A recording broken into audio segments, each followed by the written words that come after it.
Hello, welcome everyone. And we are going to answer some of your top questions about studying online and learning what makes Centennial a great study abroad opportunity. Centennial College has five campuses and three learning sites in the GTA region, which is Greater Toronto Area.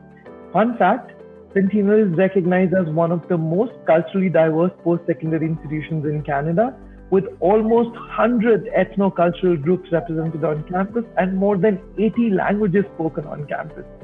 So, to begin today, let's hear from Gail. Gail, could you please introduce yourself for us? Good morning, everybody, or good evening. And I'm happy to be here today.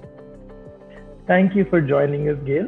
Although Gail is the manager for South Asia, she can answer your generic questions about your life at Centennial should you decide to join the institution.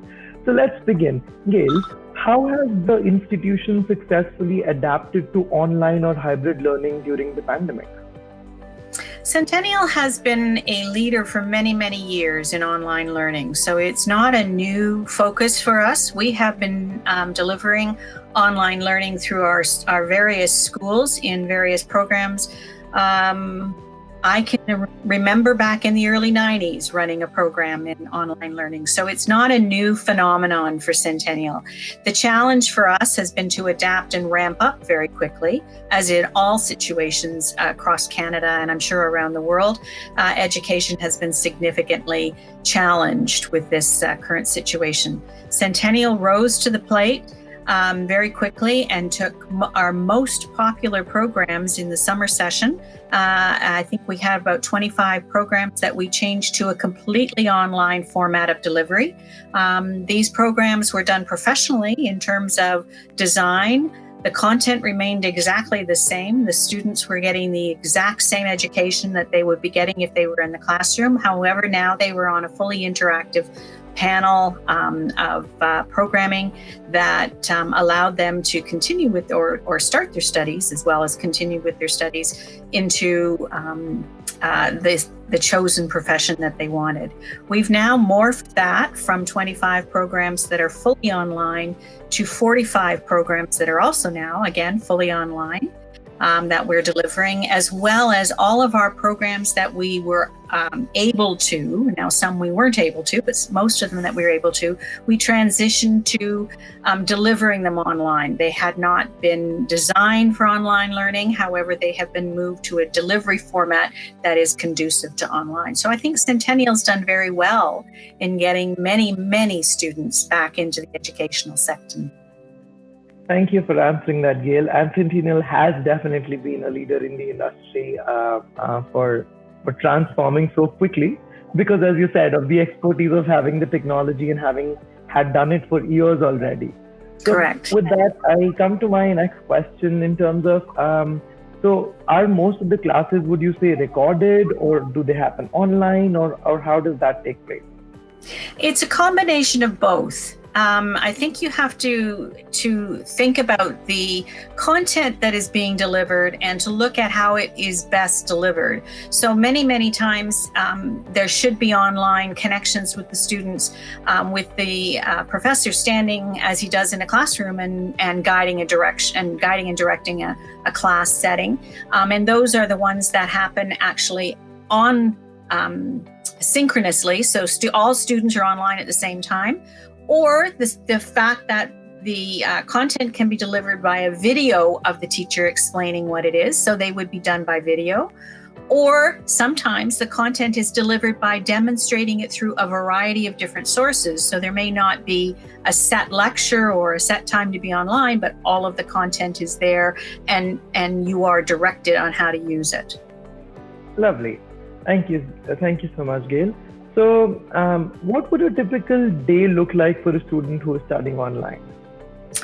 A typical day for a student that's studying online would, aside from the fact that they're not on campus and walking around, they would still be on their computer and going to the classes, essentially logging into whatever it is that they were be taking at that particular time, and then manipulating through the content and activities that have been directed for that class. So if you look at it, if a student is on campus for 3 or 4 classes, Usually a class is 2 to 3 hours. So you can then say if a student's looking at it from a day perspective, they're looking at maybe a 5-hour day online, just as they would be a 5-hour day sitting in the classroom. All right. So are there any, do you have any feedback, or have you heard from any students who have done these classes in the summer or in the beginning of fall 2020? Personally, I don't, so I'm sorry I can't say that I have that, but that's not my role, so I wouldn't have that information. I would be able to tell you, however, that we have, from around the college, heard about great activity that's happening, that students are engaged, that they are coming through with tremendous excitement and activity that's going on, and things have been going well. So anecdotally, we're hearing great, but I don't have any of that formal feedback, but I'm sure students can get that when they talk to their instructors. Superb. So in terms of examinations and testing, how has the institution adapted to that in the online setting now?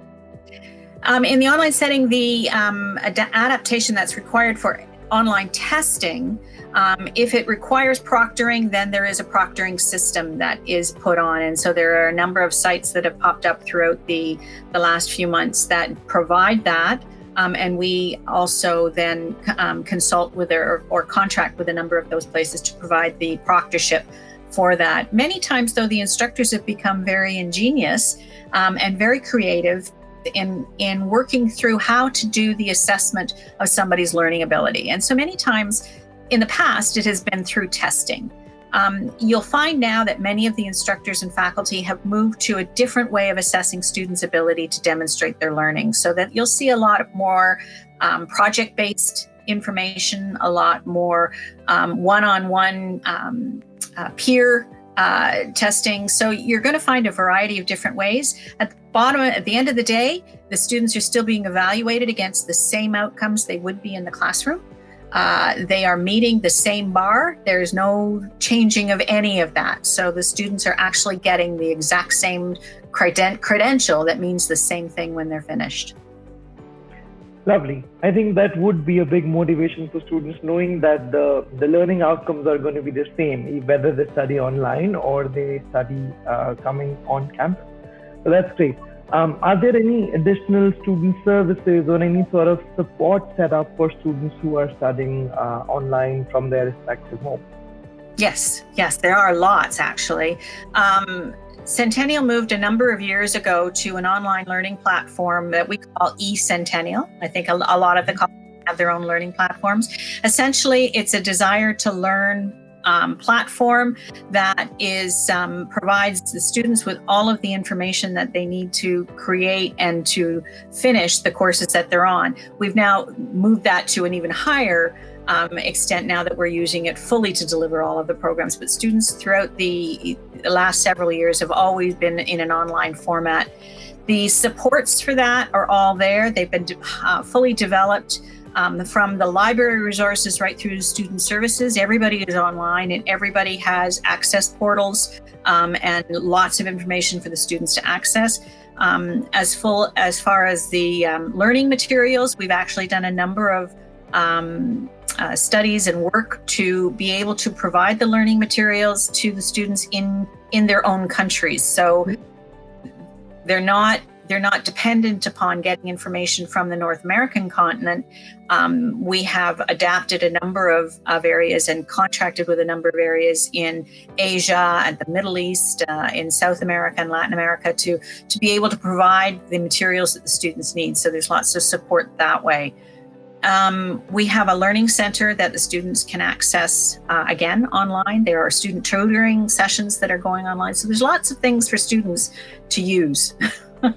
Lovely.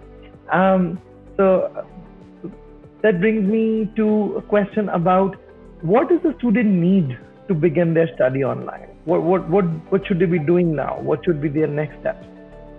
So once a student has registered with us, and our registration for winter will start probably somewhere in November. Once a student is registered, they will have access to everything that I've talked about in terms of the support services. And we also have, actually, once they get an offer from us, they also then create their own MyCentennial email address. And once they have a MyCentennial account, we encourage all students to then go into their MyCentennial account and have a look around. We have a program on that platform that's called Head Start, that allows the student to go in and do a lot of activities that teach them about the campus, that teach them about online learning. All of the orientation sessions happen that way. So it would behoove a student who has been given an offer and wants to learn about where they are to get into that right away and hopefully have all of their questions answered. And if not, find the people that will answer those questions for them there. Right. So do they have any deadlines or any timelines to keep in mind for the winter 2021 intake? We have a number of deadlines. On their offer letter, they will have a deadline for a deposit, as well as they will have a deadline for full fees. Now, we realize and recognize very strongly that there are issues right now because of COVID. And so we're very flexible in terms of the deposit time. However, a deposit will hold their seat. So as soon as they can put some deposit down, that will help them in terms of holding the seat that has been offered to them. The flexibility we have around fees, full fees payment, is a little less flexible because you can't register without paying fees. So registration should open sometime in November. We haven't had a clear date yet, probably towards the middle of November for the January start time. So if students could look to those deadlines as something that they can plan towards, it would be helpful. And if they have any issues, certainly let us know and we'll work with them. So sounds like the institution has made some extensions and some accommodations as far as timelines are concerned to make sure that the difficulties being faced due to COVID-19 have been addressed in some way, that students have some additional support to be able to meet those requirements. Yes. So we don't want them to be left behind. Absolutely, that's the goal. So my final question to you would be, what would be some top reasons for why students should start their studies now and not wait for later intake? Well, probably the most compelling reason is that if they're interested in education now's the time to do it.